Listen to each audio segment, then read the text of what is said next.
Programa Fora da Curva, jornalismo, crítica e diversidade. Bom dia, ouvintes das rádios universitárias 99.9 FM e 820 AM. São 11h30 da manhã e começa agora o Fora da Curva. Jornalismo, crítica e diversidade na nossa rádio pública. Jornalismo honesto. Eu sou a Manina Guiar, estarei com vocês todas as terças-feiras, sempre das 11h30 ao 12h10. Lembrando que o Fora da Curva vai ao ar de segunda a sexta aqui na Universitária FM e também na AM, com retransmissão às 9 da noite na nossa rádio pública. Você também pode acompanhar ao vivo pelo facebook.com/programa Fora da Curva, pela página da Marco Zero Conteúdo e pelo Facebook/Universitária 99.9. Participe e divulgue o nosso programa. Aqui a gente fala o que a maioria cala. O Conselho Federal de Economia, órgão que representa a classe, lançou na última semana uma nota sobre a situação política e econômica do Brasil. O Conselho entende que o país vive em um estado de exceção, com apoio de setores como financeiro, rentistas, parte do empresariado, do judiciário e das Forças Armadas. Para a entidade, esses setores, além de agir de acordo com seus próprios interesses, estão defendendo as políticas de países estrangeiros que almejam tomar conta das riquezas nacionais, como o pré-sal, a Embraer, a Eletrobras e, consequentemente, parte da matriz energética derivada das hidrelétricas, dos rios, da base Alcântara, da Amazônia, do aquífero Guarani, entre outras. No segundo programa da série especial Podemos Falar em Golpe, vamos discutir a economia do golpe. Para responder esta e outras questões, nosso programa convidou o professor do Departamento de Educação da UFPE, Paulo Rubens Santiago. Bom dia, professor. Bom dia, Manina. Bom dia aos nossos ouvintes, aos nossos colegas de programa. É uma satisfação muito grande. Vamos conversar sobre a economia, o golpe, o salário, o emprego, o desemprego, a inflação, a taxa de juros. Espera aí, não tem ainda uma indigestão. Dá para a gente conversar e a gente vai se entender aqui para mostrar que realmente nós estamos num golpe e esse golpe tem interesses. Não é o interesse do povo brasileiro. Conosco também o professor de Economia da UFPE, Campus Caruaru, Atenágoras Oliveira Duarte. Seja mais uma vez bem-vindo, professor. Bom dia, agradeço o convite, bom dia a todos. Eu vou tentar ajudar nesse debate, tentando explicar um pouco o modelo no qual isso acontece, porque isso não é um processo de curto prazo, isso é um processo que vem já no curso da história brasileira, que a gente precisa tentar entender. Eu vou ver se eu consigo ajudar nessa parte. Conosco também o jornalista Sérgio Miguel, do Marco Zero Conteúdo, que sempre contribui na questão midiática. Bom dia, Sérgio. Bom dia a todas, a todos. É sempre um prazer estar aqui com vocês. Muito bem, a nota do Conselho Federal de Economia alerta para a ação de forças políticas que podem colocar a economia brasileira em risco. Então, como é que vocês avaliam esse posicionamento da entidade? Eu começaria com o professor Atenágoras. Correto. Agora, é importante para poder entender essa nota dentro de uma perspectiva histórica, sim, compreender que isso vem lá de trás, né? Desde que você tem a ascensão do neoliberalismo por toda a América Latina e no Brasil também. Então, o modelo que vai se construindo desde o final dos anos 80, passa pelo governo de FHC e também durante os governos do PT, é um modelo de abertura econômica, um modelo de liberalização da economia que traz em si uma lógica rentista. Então, a consequência lógica das políticas econômicas que são adotadas é a situação para a qual nós chegamos. Então, você tem uma política macroeconômica que é centrada numa desregulamentação do sistema econômico e que, para poder atrair capitais e fechar as contas do país em termos de economia externa, você precisa elevar a taxa de juros. É mais complicado de explicar, mas em síntese é isso. A taxa de juros entra como um mecanismo necessário para que o modelo funcione e as contas fechem. Só que a elevada taxa de juros, além de estimular para baixo a economia, ou seja, desestimula a atividade econômica, ela também não consegue ser paga pelas contas públicas. Você vai criando um mecanismo de ampliação da dívida pública. Tanto é que você vê, desde FHC para cá, O governo não deixa, todos os governos pagam parcela dos juros, mas sempre vai ficando uma parcela não paga, que vai acumulando uma dívida. O Brasil fica sempre entre as maiores taxas reais de juros do mundo, e isso é desde os anos 90. O resultado disso é que a dívida pública só faz crescer. E dentro desse modelo, a forma de fazer frente a essa dívida pública passa pelas privatizações, que a desculpa é essa, não, tem uma dívida, preciso vender estatais para poder pagar, e na redução dos gastos sociais. E aí se cria, e aí como o Paulo estava observando, se cria a cultura nas universidades, a cultura do pensamento único, do pensamento neoclássico, que enxerga a realidade como sendo uma realidade da economia como sendo física. Então é um determinismo. Para eles não existe outra solução que não sejam as demandadas pelo sistema. Então, se tem uma crise da dívida, para eles é inconcebível fazer o que fez o Equador, que é uma auditoria da dívida pública, reduziu a dívida para 30%. Para eles é inconcebível mudar o modelo econômico, adotar um modelo que não se baseie na taxa elevada de juros. Então, por essa lógica deles, a única resposta possível é o quê? Redução dos direitos sociais, redução dos gastos sociais, privatizações, e aí a discussão vai para o miúdo. Que velocidade se privatiza, que velocidade se reduz os direitos. Esse modelo geral, ele tem se mantido ao longo do tempo, inclusive em 2014, se você pegar o plano econômico das 3 grandes candidaturas, no fundamental era igual. A polêmica era o seguinte: quem será o ministro da Fazenda? Se fosse Marina, seria do Itaú. Sendo Dilma, foi do Bradesco. E se fosse do PSDB, seria um banqueiro do setor externo, de um dos bancos internacionais. Mas do ponto de vista da linha geral da política econômica, a linha era a mesma. O que acontece é que o governo do PT tentou conciliar esta política econômica com o aumento dos gastos sociais. Só que isso não é conciliável. Em algum momento vai haver um confronto direto. E no confronto direto entre políticas econômicas e gastos sociais, historicamente todos nós sabemos, no capitalismo, quem vence é a política econômica. Então, essa situação que nós chegamos é o resultado lógico da aplicação desse modelo. Inclusive, vem se dizendo isso desde os anos 90. Os economistas heterodoxos advertem para a lógica perversa do modelo desde os anos 90, sinalizando para isso que nós estamos vendo, que é uma condução à redução dos direitos sociais. E essa pauta que o grande capital coloca hoje no país, que os grandes empresários colocam hoje no país, é antiga, que é o desmonte da CLT, que eles conseguiram, a privatização da Previdência, que até o momento, felizmente, eles não conseguiram, e um ajuste fiscal de longo prazo, que foi o congelamento dos gastos públicos que o governo conseguiu por 20 anos. Isso não é uma agenda nova, essa é uma agenda que vem de muito tempo. O que a crise internacional, ao qual o Brasil demorou para entrar, mas entrou, permitiu, foi criar as condições políticas para eles conseguirem fazer isso. Então, o golpe com Dilma, e aí depois a gente fala mais especificamente porque é um golpe, sim, mas o golpe com Dilma é uma resposta a essa agenda histórica, porque o PT não tinha condições de fazer a reforma que o Temer propôs, porque a base social do PT ainda está nos movimentos sociais, ainda está nos trabalhadores. Dilma até propôs a reforma da Previdência, vamos resgatar o que foi o discurso do governo de Dilma no final. Ela fez o ajuste fiscal, mas ela não podia fazer o ajuste fiscal e a reforma proposta pela ultradireita, porque o nome é esse, a ultradireita que se tem. Então... Certo. Eu queria passar, a vez agora para Paulo Rubem também tecer seus comentários. Olha, há 20 anos, lá em Belo Horizonte, o professor Celso Furtado, que já faleceu, fez uma palestra para jovens economistas. Eles estavam se formando na Universidade Federal de Minas Gerais.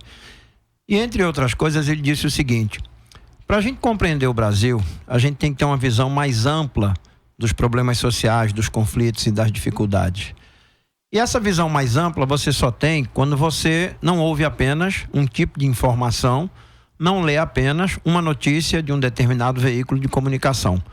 Quando você tem a liberdade de ouvir, ler e estudar diversas interpretações para aquele mesmo fato. Por exemplo, a inflação no mês passado pode ter chegado a 3%.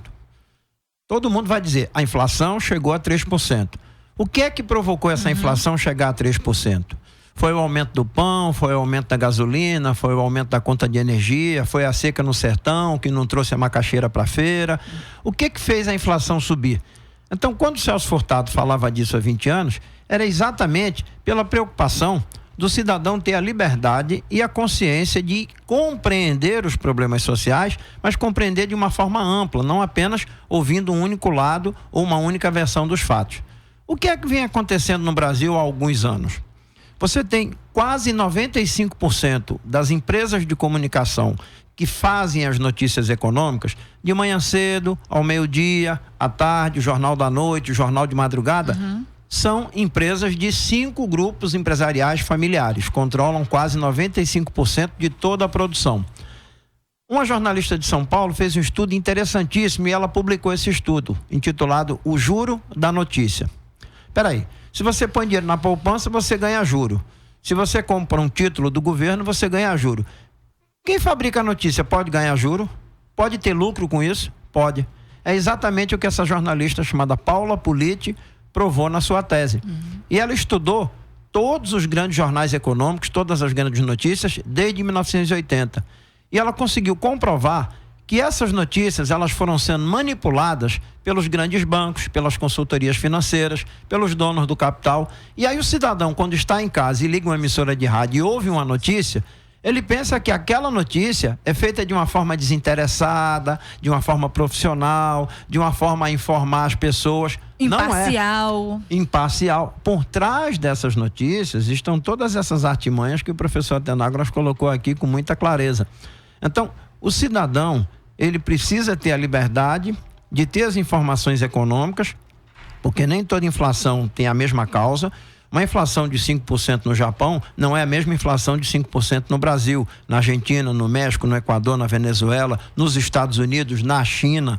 Então, quando você deixa de estudar, deixa de compreender as várias versões e as várias causas, você vai ser manipulado por quem está sentado sobre a mesa, conduzindo a notícia, produzindo a notícia. Ora, será que ao final do primeiro mandato da presidenta Dilma havia tanta esculhambação econômica, tanta desestruturação da economia para justificar um golpe logo depois, em 2016? De maneira nenhuma.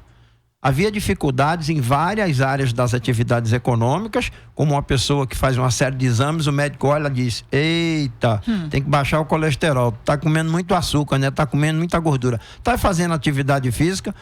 A economia, no final do mandato de Dilma, tinha alguns desequilíbrios, mas não havia qualquer justificativa para se dar um golpe. Até porque as medidas que foram tomadas no segundo mandato de Lula e no primeiro mandato de Dilma, elas tanto tentaram ajustar a casa, como elas também produziram riqueza para os mais ricos. Então, essa elite que foi para a rua, colocou aqueles patos amarelos lá em São Paulo, na Avenida Paulista, ela ganhou tanto dinheiro que não sabia onde botar. Agora, queria ganhar mais. Ganhar mais com o salário do trabalhador, com a privatização da Previdência, com o corte dos gastos sociais. E aí, como bem disse o professor Atenagros, com aquele governo não tinha como fazer isso. Então criaram lá aquela manipulação das contas, falaram de pedalada fiscal, de crime de responsabilidade, num Congresso que já vinha vendido ao capital, financiado por grandes grupos econômicos, e conseguiram, com 343 votos, derrubar 54 milhões. Eu já perguntei para um amigo meu que é doutor em matemática na França, como é que 342 somente tem mais poder do que 54 milhões de votos? Porque estavam dentro do Congresso que tomou a decisão política de cassar o mandato da presidenta Dilma. E aí qual é a resposta posterior? Qual foi o resultado? Qual foi o boleto que Temer quer pagar para os grandes empresários que financiaram o golpe? Privatização da Previdência, corte de gastos sociais, redução que ele já conseguiu dos precarização do trabalho. Meus amigos advogados trabalhistas estão com a mão na cabeça dizendo que a Justiça do Trabalho, depois da Lei Geral da Terceirização, está simplesmente pisando no trabalhador. Então, tudo isso foi feito para aumentar a taxa de lucro, a taxa de acumulação do capital, seja ele das indústrias, seja ele do sistema financeiro. Quem paga essa conta? Quem está pagando essa conta, por enquanto, é a maioria da classe trabalhadora, é quem precisa de creche, de escola pública, de saúde pública, de habitação, de saneamento, de segurança pública, porque a primeira medida foi aprovar uma emenda constitucional e por 20 anos os gastos sociais, que são parte dos chamados gastos primários, só vão poder se mexer de acordo com a inflação do ano anterior. Então, onde você precisa investir mais, como em saúde, habitação, saneamento e segurança, você não vai investir mais, então você vai produzir mais pobreza e mais desigualdade. O que vai ser economizado com esses cortes vai para onde? Para o Tesouro Nacional E quem é que recebe primeiro do Tesouro? Os juros e a dívida pública dos grupos financeiros. Por isso, quando você ouvir uma notícia econômica, não ache que toda ela é verdadeira. Mais de 95% é manipulação, é juro para pagar os interesses econômicos. Daí tão importante a questão da mídia independente e está fazendo justamente esse contraponto. Sérgio Miguel. Antes até da gente avançar aqui no debate, eu queria botar um ponto que o professor Atenagras falou e aproveitar até que Paulo Rubem conhece como ninguém o PT. Foi o que me chamou a atenção no ponto e que eu concordo e que me parece que é claro, é que os governos do PT não enfrentaram essa agenda neoliberal, essa coisa que o professor colocou, que só é comparar os planos de governo de Marina, Dilma, Serra, de todos esses que foram, é igual. Por que, Paulo, o governo do PT cedeu a essa agenda? Olha, se em você primeiro concorda lugar, que realmente que cedeu, né? Você já tem hoje muito estudo, muita pesquisa, muita avaliação mostrando que do primeiro para o segundo governo de Lula e depois para o primeiro mandato de Dilma, houve até uma mudança nessa espinha dorsal que veio de Fernando Henrique Cardoso. O ouvinte certamente já assistiu, já ouviu, já leu em jornal, referência ao chamado tripé macroeconômico. Você, para controlar a inflação, você estabelece uma meta para a inflação cair, você deixa o câmbio flutuar, então o dinheiro vem de fora, sai, entra. O sujeito traz 100 milhões da Alemanha, compra uma empresa, aplica em título público e você economiza gasto público para pagar os juros da dívida.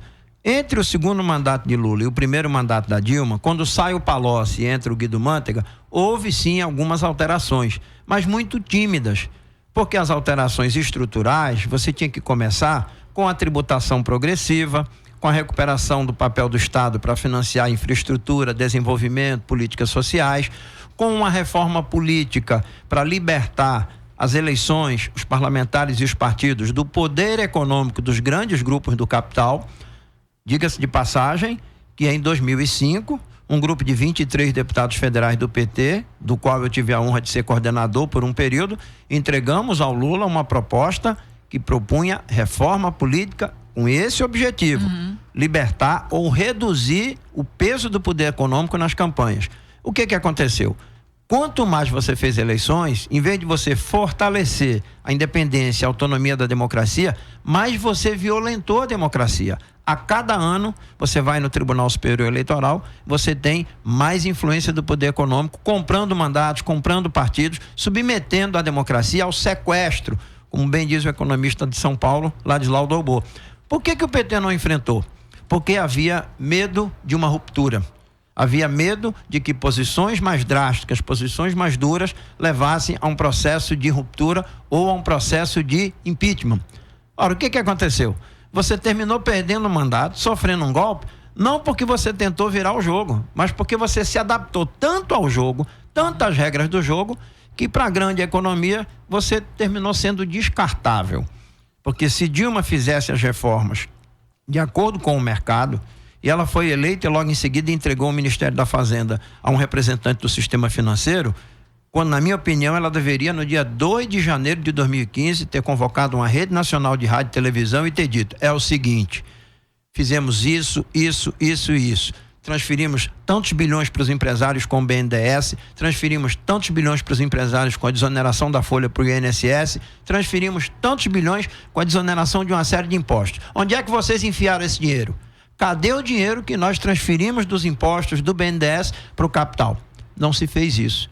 O governo baixou a cabeça, achando que se radicalizasse poderia criar dificuldade. Terminou sendo descartável. Sofreu um golpe e o PT paga um preço muito alto. Eu tenho dialogado com os meus companheiros do partido, eles muitas vezes não me entendem, mas é preciso fazer essa autocrítica. Se nós tivéssemos apostado, como apostamos, em pôr o povo na rua para ver a votação do impeachment, pôr o povo na rua para pedir a liberdade de Lula, se nós tivéssemos apostado em colocar o povo na rua para aprovar reforma tributária, reforma política, mudar a política monetária, ter uma outra interpretação do fenômeno da inflação, que não é 100% de demanda, a inflação é porque tem dinheiro demais. Aumenta a taxa de juros, o dinheiro escorre da mão do povo e o povo deixa de comprar. Desemprega porque trabalhador desempregado não pode comprar. Veja a que ponto nós chegamos. Eu coletei no ano passado mais de 30 depoimentos de economistas dizendo isso. Tem que ter desemprego, tem que baixar o salário mínimo, porque senão a população tem poder de compra. E se ela tem poder de compra, aumenta a demanda, não tem produto, não tem oferta, vai subir o preço. Agora, nenhum desses economistas ou de alguns jornalistas, quando falaram que tem que ter desemprego, falava do desemprego dele. Falava do desemprego do operário, do metalúrgico, do trabalhador da construção civil. Então, houve uma escolha. E quando você faz escolha, você recebe entregas. Ninguém escolhe e fica em casa sem nada. Você faz uma escolha, a escolha que você fez vai lhe trazer na porta de casa o resultado das suas escolhas. E aí foi exatamente isso. E aí, rapidamente, depois do golpe, como eu disse antes, vem a agenda da pancada.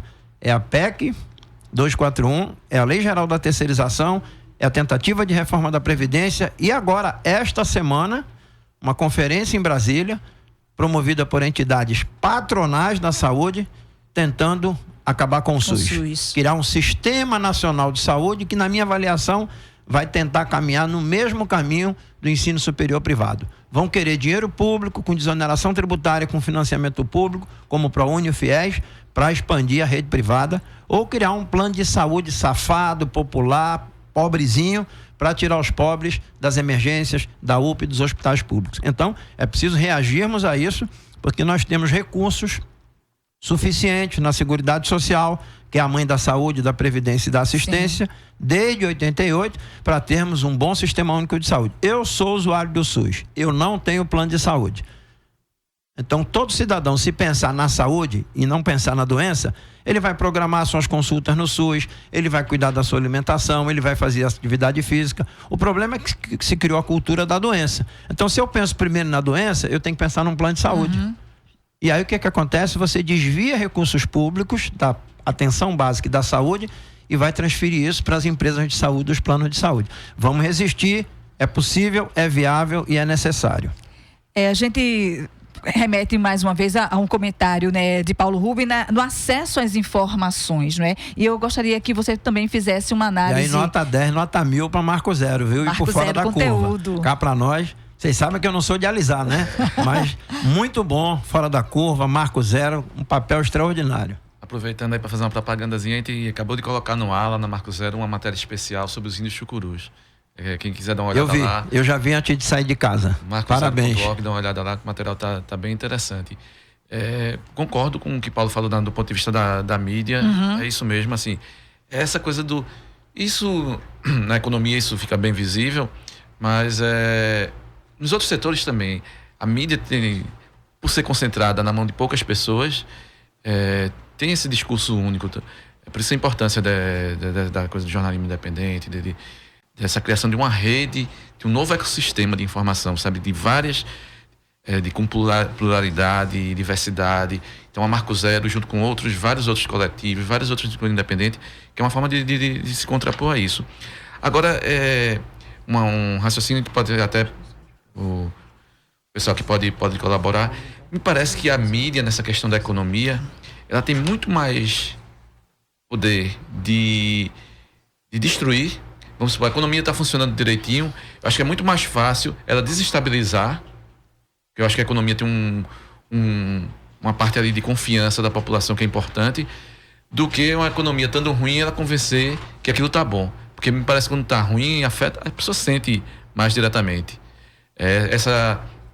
Esse discurso também, que às vezes de economia é muito hermético com essas coisas, faz parte também dessa estratégia de falar ali, criar um certo terror, uma certa coisa e não avança.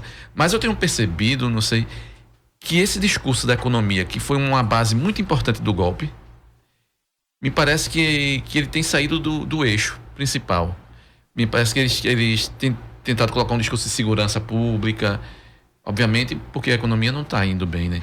Me parece que está tirando do eixo. Não sei se vocês percebem isso e que ponto essa questão econômica vai ter nas próximas eleições, se é que vai ter próximas eleições, né?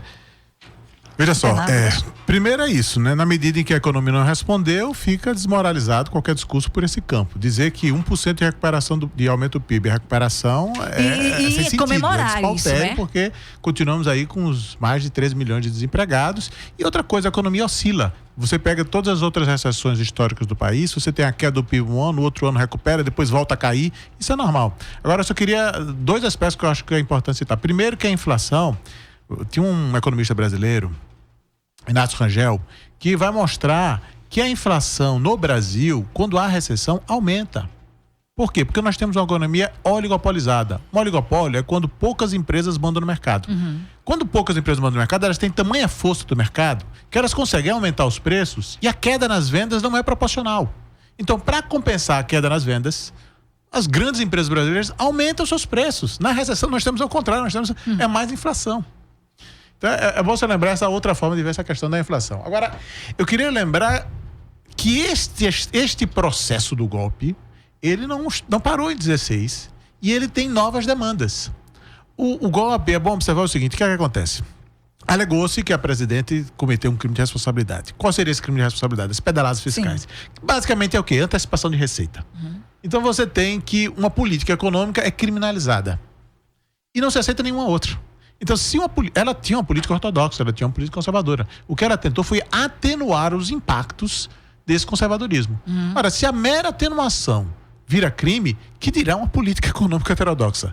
Aí, então... Agora virou crime para ela, para né? eles, é claro. Vira Isso crime porque para para o governo Temer que usou e não uma mais... semana depois eles alteraram a lei para poder proteger o governo Temer. Exato. Porque ele não ia conseguir alcançar as metas. Então eles alteraram. Uma semana depois, só isso já é uma confissão de crime, né? Isso aqui, para você, vale essa regra, eu lhe derrubo. Agora, uma semana depois, não. Aí já vamos mudar as regras. Mas o que eu quero observar é que a lógica desse processo conduz à redução dos direitos democráticos. Porque para além de você dizer que não adianta em quem você vai votar, porque vale a lei de responsabilidade fiscal e a política econômica aceita é só essa, ultraliberal, nenhuma outra vai ser aceita. Então, a própria eleição vai perdendo sua lógica, seu sentido. Mas a reação da população à perda de direitos é protestar, é reclamar, é ir para a rua. Então, a lógica da redução de direitos se coloca como parte desse processo. Você retira os direitos sociais, mas você também precisa retirar os direitos políticos para evitar a reação. E isso que a gente está vendo não é ocasional, não é circunstancial, é parte desse procedimento e dessa agenda política que tem a elite brasileira. Paulo? Veja, eu vou falar de novo do Celso Furtado, né? Celso Furtado foi ministro do Planejamento de João Goulart. E ele teve uma influência muito forte do período em que ele fez o doutorado em economia na França e também foi professor da Universidade de Sorbonne. E ele dizia que os franceses tinham muito desejo de planejar a economia para recuperar o país depois da Segunda Guerra Mundial. Então, era necessário pensar a economia, planejar a economia, não para observar apenas alguns aspectos econômicos, mas para observar o conjunto, a renda, o emprego, o investimento, a recuperação das fábricas, a recuperação do trabalho. Ou seja, são esses elementos que estão por trás das decisões de política econômica. O problema é que se acostumou no Brasil e em alguns países da América Latina a pensar a economia de uma forma fraturada. Em vez de você olhar para uma parede e ver todos os azulejos, você fica olhando de um por um. Então, às vezes, a parede está toda desmantelada, mas tem um azulejo ali que está bonitinho, pintadinho, etc. Então, você só olha para aquele aspecto. E esse é que é o problema. Tudo está relacionado. A inflação está relacionada com a renda, com o emprego, com o câmbio. Como é que a nossa moeda negocia com as moedas que vêm lá de fora. E aí, todo o ataque que a gente vem sofrendo, ele tem praticamente dois olhos, não é?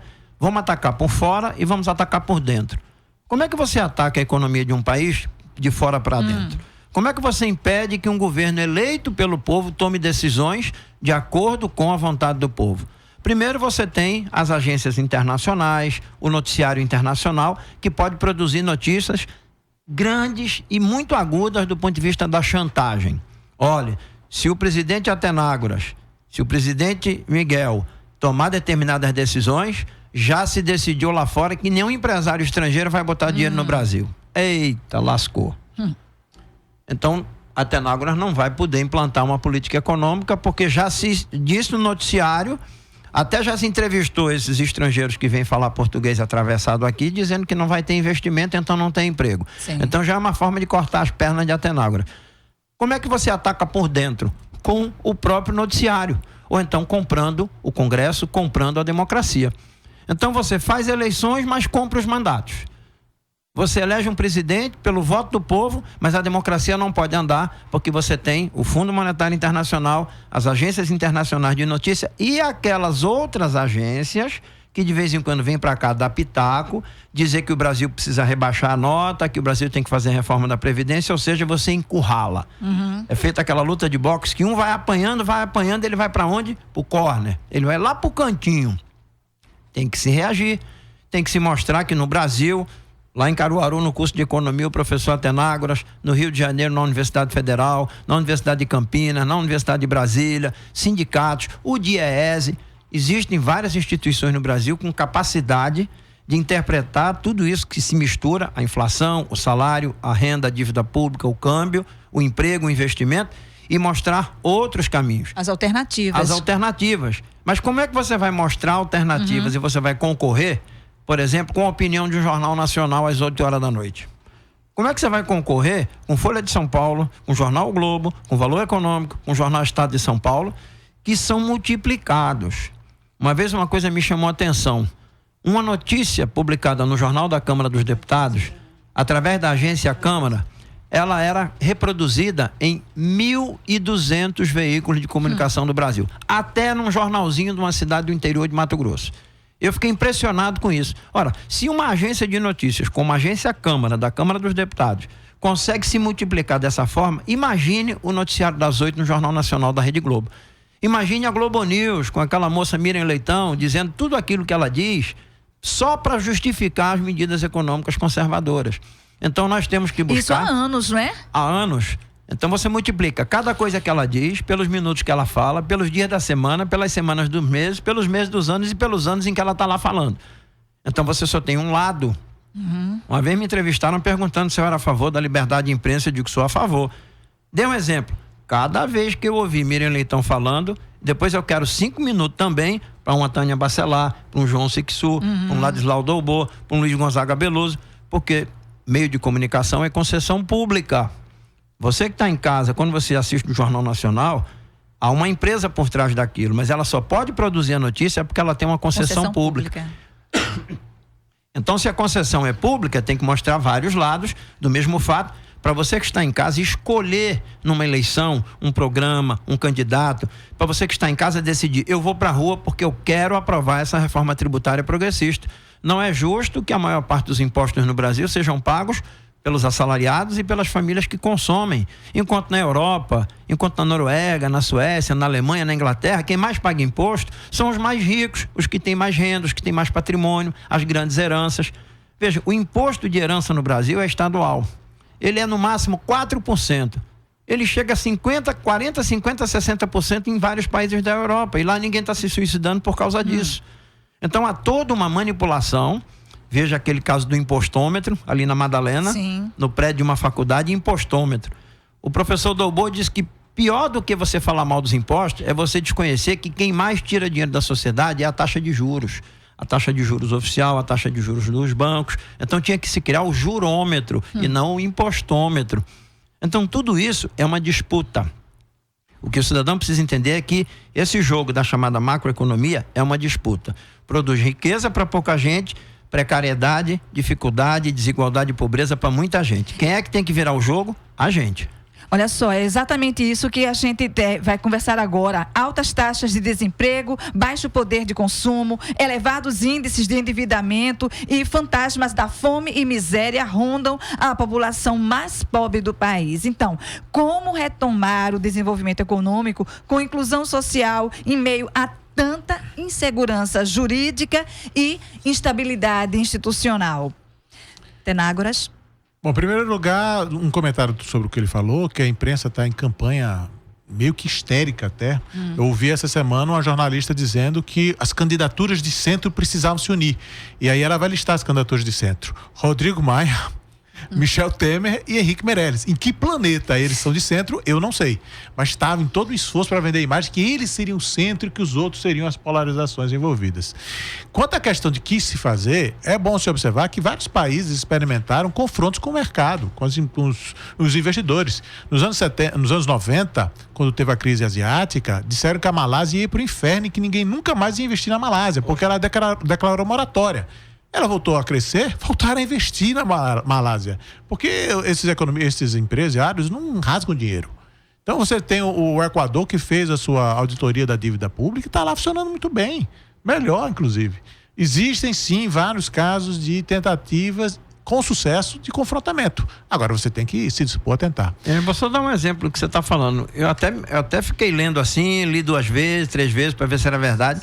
Há pouco mais de um mês, o jornal Estado de São Paulo, que é um jornal conservador, economicamente, politicamente, fez uma matéria analisando o permanente crescimento da Bolívia, que é o país nos últimos anos que mais tem um crescimento constante na América Latina.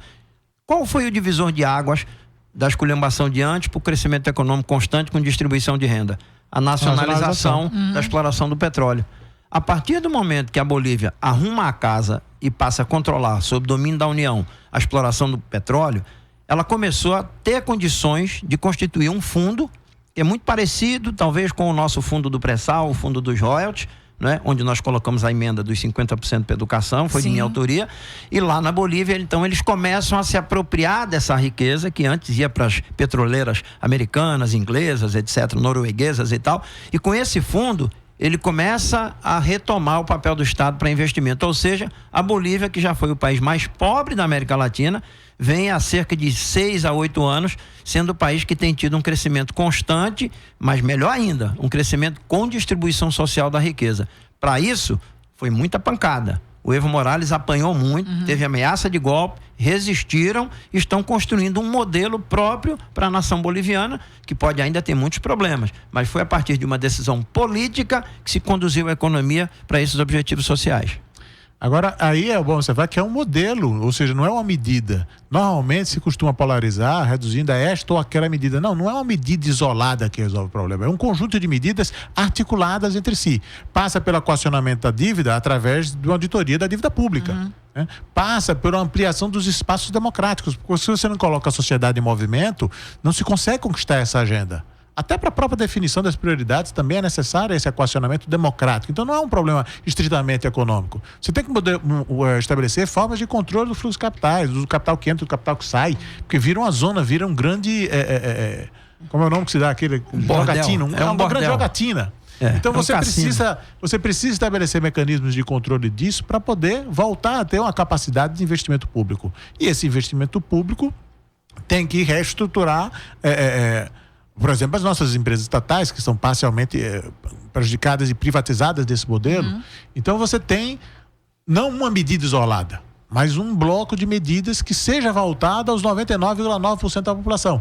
Vale lembrar daquela estatística que saiu recentemente: as 6 maiores fortunas do país têm a renda de 100 milhões de habitantes. Pois é. Isso é para lá de absurdo. Isso aí extrapola o limite do absurdo. Então você tem que ter a política de confrontamento a esse modelo. E só é possível com a ampla mobilização popular.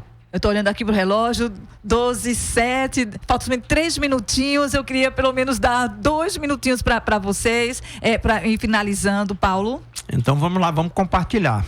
Você que não conhece ainda o Marco Zero, o Sérgio vai dizer ali qual é o endereço do Marco Zero. Acompanhe o Fora da Curva. Se tiver um tempinho, vai lá. www.cartamaior.com.br, que é uma importante agência de notícias. Vai lá, www.plataformapoliticasocial.com.br, e aí você vai encontrando vários perfis, vários portais com opinião de pessoas que pensam o Brasil preocupados com os brasileiros e não com esse noticiário fascista, esse noticiário autoritário, esse noticiário mentiroso que tenta vender gato por lebre. Então nós estamos à disposição. Começamos ontem um coletivo de professores da Universidade Federal, professores da graduação e da pós-graduação. Começamos 10 encontros às segundas e quintas-feiras, a partir das 16h, onde vamos ouvir colegas pesquisadores sobre vários temas relacionados com o golpe. Ontem foi a história dos golpes no Brasil, com a professora Socorro Abreu Lima. Vamos, na quinta-feira, ouvir o professor Michel Zaidan. ouvindo os golpes e as relações políticas. Vamos ter diversos outros encontros. Então você pode se inscrever pelo e-mail sobreogolpe@gmail.com, sobreogolpe@gmail.com. As inscrições são gratuitas e você pode ir lá na universidade ouvir aquilo que você não está ouvindo lá fora. Lá a gente fala o que aqui fora se cala. Muito bem, então. Lá em Caruaru nós também estamos com um mini curso de extensão, que é 2016, o ano que não acabou. Nós vamos ter nas sextas-feiras debates, né, de 9 às 12 horas. O professor Paulo vai participar do último debate, que é para onde nós vamos, mas em que nós vamos tentar elucidar essa questão de uma forma mais aprofundada. Sim. Porque esse tempo só dá para a gente fazer breves comentários. A ideia do curso é a gente tentar dar uma sistematização do estudo do problema. Mas assim, dos vários elementos que tem em termos de agenda de universalização de direitos, agenda de fortalecimento da economia pública, a agenda de fortalecimento das comunicações populares, eu acho que o ponto mais importante dessa agenda é o trabalho de convencimento da população de que sem o seu protagonismo não há futuro. Então, ou a gente faz esse trabalho, e temos feito. A sociedade não está parada, a sociedade está em movimento. A minha preocupação apenas é lembrar que este movimento tem que ser em torno de uma agenda mais ampla, não de tópicos específicos. Também tem muita fragmentação da luta. A gente tem que tentar dar uma aglutinação maior para poder lutar. Promover esse diálogo, não é? Pois é, e o programa de hoje vai ficando por aqui. Agradecemos ao professor Atenágoras, ao professor Paulo Ruben e a você, amiga e amigo ouvinte, que acompanhou o nosso programa nos últimos 40 minutos. O programa de hoje teve a produção de Sérgio Miguel, do Marco Zero Conteúdo, na coordenação Ana Veloso, professora do Departamento de Comunicação Social da UFPE, na apresentação Manina Guiar, do Centro das Mulheres do Cabo, nos trabalhos técnicos Marco Antônio e nas redes sociais Victor Aguiar. Amanhã você fica com a apresentação de Paula Reis com o tema Podemos Falar em Golpe? Um golpe na proteção social. Programa Fora da Curva. A gente fala o que a maioria cala. Boa tarde.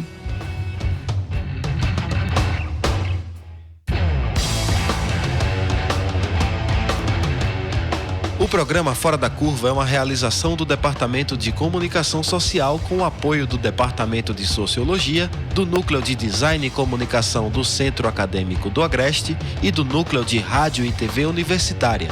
Parceria com o Marco Zero Conteúdo, Centro de Cultura Luiz Freire, Centro das Mulheres do Cabo, Centro Sabiá e Terral Coletivo de Comunicação. Esse programa fica disponível nas nossas redes sociais, na nossa página do Facebook, no canal do YouTube e no Mixcloud. A música tema do nosso programa foi composta pela banda Diablo Motor. Programa Fora da Curva. A gente fala o que a maioria cala.